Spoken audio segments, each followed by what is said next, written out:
Magandang araw naman ulit sa inyo mga pare ko. So ngayon gagawa tayo ng video. Yung beat sound card is pwedeng gawing pang effects. Kung ganito lang yung mixer nyo na 4 channel, walang effect. So kung may beat sound card naman kayo, pwede nyo itong gawing effects.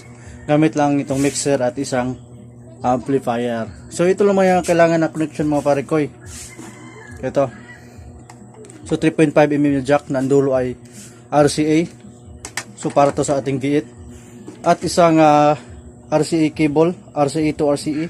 At itong Y splitter. So para to sa mixer. At itong dalawang monopile jack para din sa ating output ng mixer yan. So dito tayo magsimula sa ating V8 mga parikoy. Simula dito sa ating V8. Gagamit tayo ng 3.5mm na jack. So isasalpak natin dito sa earphone speaker. Salpak natin.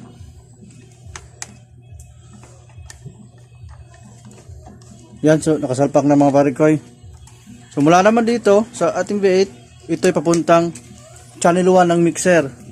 Pwede rin dito sa channel 2, pero pipiliin ko is channel 1. So gagamit lang tayo nito. Mono lang naman ito na connection. So dito tayo sa line. Yan. So mula dito, ito namang dulo nanggaling sa V8 sound card. Itong dulo nito, dito natin isasalpak. So kahit hindi na nakasalpak ng isa, kasi mono lang na connection to. Yan. So yan, channel 1 mga parikoy. So since na channel 1 yung ginamit natin, so itataas lang natin tong slider niya ng channel 1. Yan. Pero mamaya na yan pag mag sound test na tayo. So ang yun lang natin, itong gain. Kasi ito yung volume ng channel 1. Kahit kalahati lang. At ito yung pan. Kahit kalahati lang din. Dito naman mula naman sa ating mixer mga parikoy. Sa main out ng ating mixer. May RCA ito, may RCA. Meron ding monopile jack. So gagamitin natin monopile jack. Meron naman ako nito. So dito natin sasalpak. Main out ng mixer. So gagamit tayo ng RCA. RCA to RCA. Yan, ito. Yan mga pare ko, simula dito sa main out, sasalpak natin. Ito naman papunta sa ating amplifier.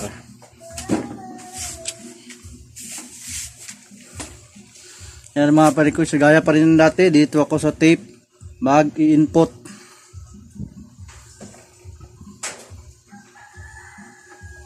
So balik tayo sa harap mga parikoy. Yan. So naka-set up na mga parikoy.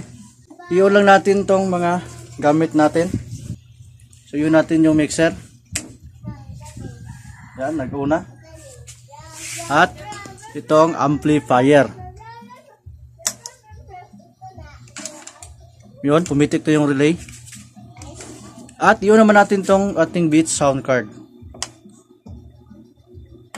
Yan, nag-blow na siya. Nag-on na siya mga parikoy.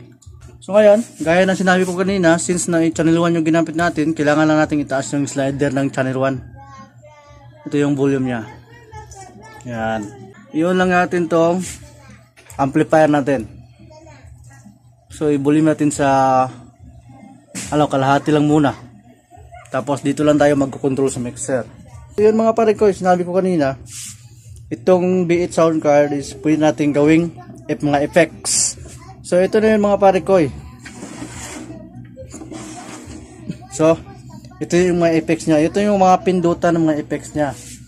So meron siyang cheer, embarrass, gun, despise, debut, kiss, laugh, clap, pay attention, kiss, song 1 and song 2. So ngayon subukan natin itong mga effects na to isa-isa. So ito na mga parikoy, subukan natin yung mga effects niya. Ayan. So cheer yun, cheer. Ito namang embarrass. Tapos itong despise, yan. Itong debut. Yan. Ito namang kiss. Yan. At subukan natin itong laugh. Clap mga pare ko yan. Itong clap. Yan, nagpapalakpakan sila. Ito yung pay attention. Kiss. Ayan. Naghahalikan sila mga pare ko. At ito namang songs 1. So, effect na songs to.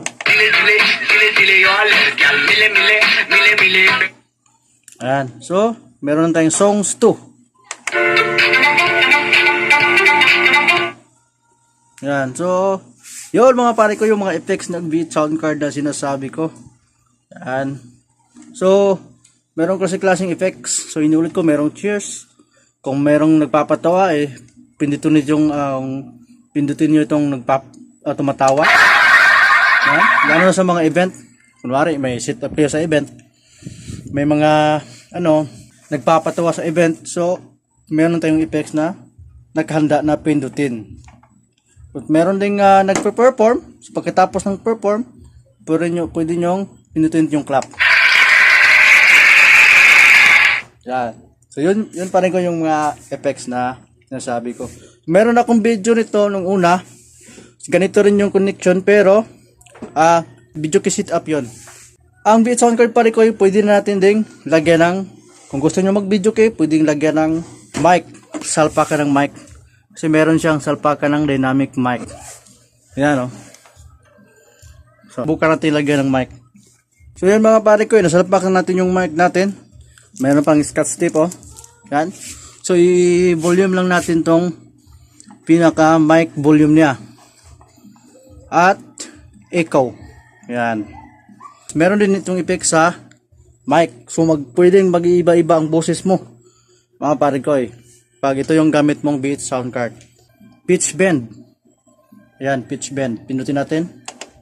Tapos subukan natin sa mic. Hello. Hello. Hello. Yan mga pare ko. So, umiba yung boses natin sa effect na to. Ayan, subukan naman natin yung ibang effects. So, yung una, boses bata. Pangalawang pindot, ganito yung boses. Parang boses kapre. Malaki yung boses. Uli kayo, parang boses di taguro. So, subukan naman natin. Pindutin natin ulit. Baka mag-iba naman yung boses natin. Hello. Yan. Bumata ulit. Parang chokmak. So yun lang mga pare ko yung basic connection natin about sa Beat sound card ng gawing effects. Gamit lamang ang isang mixer at isang amplifier. So yun lang mga pare ko. Hanggang dito na lang yung video natin at maraming salamat sa panonood. Hanggang sa muli.